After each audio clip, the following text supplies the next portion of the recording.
पश्चिम बंगाल में एक जगह है, नेपाल और सिक्किम के नज़दीक। नाम है दार्जिलिंग। पहाड़ी इलाका है। यहाँ की चाय और चाय के बागान दोनों ही बहुत मशहूर हैं।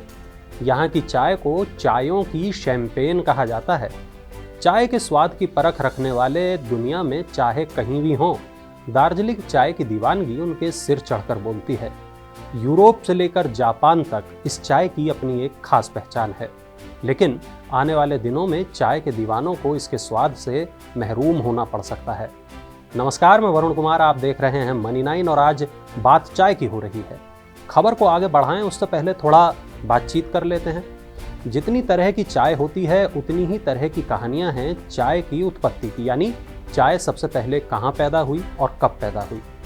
हम भारत वाले ये दावा करते हैं कि चाय सबसे पहले भारत में उगाई गई थी, हिमालय की तराई के इलाकों में। वहीं चीन वाले भी यही दावा अपनी तरह से पेश करते हैं। चीन और भारत के बीच चाय को लेकर यह बहस सदा से होती रही है और सदा होती रहेगी, लेकिन दार्जिलिंग चाय को इसका जीआई टैग मिल चुका है। दार्जिलिंग की चाय का स्वाद जितना दिलचस्प है उतनी ही दिलचस्प है इसकी कहानी। साल 1841 में एक डॉक्टर थे, मशहूर सर्जन थे, स्कॉटलैंड के रहने वाले थे। उनका नाम था आर्चीबाल्ड कैंपवेल। चाय के शौकीन थे। वो कुमाऊं इलाके से चाय पौधे के बीज को लेकर आए। उनको दार्जिलिंग में उगने वाले चाय के पौधों के साथ मिलाकर प्रयोग करना शुरू किया और इस तरह जन्म हुआ एक नए नायाब स्वाद का, दार्जिलिंग चाय के स्वाद का। दार्जिलिंग में चाय के करीब 87 बागान हैं और यहाँ उगने वाली चाय का 60% हिस्सा विशुद्ध ऑर्गेनिक होता है। दार्जिलिंग चाय दुनिया की सबसे महंगी चाय में शुमार की जाती है। यहाँ कुछ ऐसी चाय भी उगाई जाती है जिसकी कीमत 54,000 रुपये किलो तक की है। एक अनुमान के मुताबिक यहाँ से हर साल करीब 5-6 अरब रुपए की चाय बेची जाती है। चाय के इन बागानों के कारण 1 लाख से ज़्यादा लोगों को रोजगार मिला हुआ है, लेकिन अब आने वाले दिनों में दार्जिलिंग की चाय का स्वाद लेना उतना आसान नहीं रहेगा। वजह यह है कि यहाँ के 35-40 चाय के बागान बिकने के कगार पर आ गए हैं और इसका कारण यह है कि चाय के बागान चलाने वाले परेशान हैं। प्रोडक्शन की कीमत बढ़ गई है और यूरोप, जापान के अंतर्राष्ट्रीय खरीदार भी चाय कम ही खरीद रहे हैं। यूरोप में इन दिनों आर्थिक सुस्ती के हालात हैं और वहाँ के रईस अब इस चाय को अफोर्ड नहीं कर पा रहे हैं। वहीं जापान ने तो 2017 से ही इस चाय से दूधियां बनानी शुरू कर दी थी, जब से यहाँ गोरखा आंदोलन के कारण चाय बागान काफ़ी दिनों तक बंद रहे थे। चाय बागान बिकने के कागार पर हैं।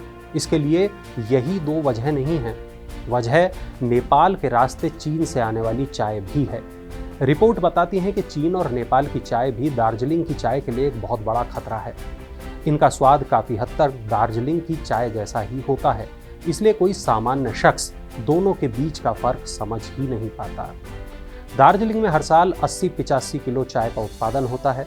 जैसा हमने पहले बताया, 2017 में चाय के बागान 4 महीने के लिए बंद रहे थे। इसी दौरान नेपाल और चीन की चाय ने सीमावर्ती इलाकों में अपनी पहुंच बनानी शुरू कर दी थी। ऐसा माना जाता है कि अब जापान भी नेपाल और चीन की चाय खरीदने लगा है। वैसे भी नेपाल में जितनी चाय उगाई जाती है, यानी करीब 2.5 करोड़ किलो, उसमें से आधी से ज़्यादा भारत में ही बेची जाती है। अब इधर दार्जिलिंग चाय के काम से जुड़े कर्मचारियों की सैलरी बढ़ रही है, उत्पादन की लागत बढ़ रही है, वहीं दूसरी ओर खरीदार भी कम हो रहे हैं और कंपटीशन भी बढ़ रहा है। ऐसे में चाय बागान चलाने वालों का हौसला टूट रहा है और वो बागानों में रिजॉर्ट बनाने और टी टूरिज्म शुरू करने के विकल्पों पर भी विचार कर रहे हैं। इंडियन टी एक्सपोर्ट्स एसोसिएशन के चेयरमैन अंशुमान कनोरिया कहते हैं कि दार्जिलिंग चाय इंडस्ट्री फाइनेंशियल क्राइसिस से गुजर रही है। अब बागान मालिकों के लिए इनको चलाना कठिन होता जा रहा है। दार्जिलिंग टी एसोसिएशन से जुड़े संदीप मुखर्जी कहते हैं कि 1 दशक पहले हम 11 मिलियन किलो चाय उगाते थे। 2021 में ये उत्पादन केवल 6.7 मिलियन किलो रह गया। मांग बढ़ी नहीं है, ऐसे में 55,000 स्थायी कर्मचारियों का खर्चा उठाना काफ़ी कठिन है।